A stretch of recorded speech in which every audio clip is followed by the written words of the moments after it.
192 এয়া ক্ৰমিক নম্বৰ 192 ঠিক আছে আমি তেওঁ প্ৰথমতে বেলেগ এজন আৰম্ভ কৰক গতিকে আমি প্ৰথমতে 174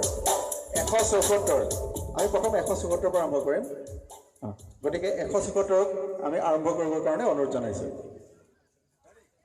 নব আৰম্ভ কৰক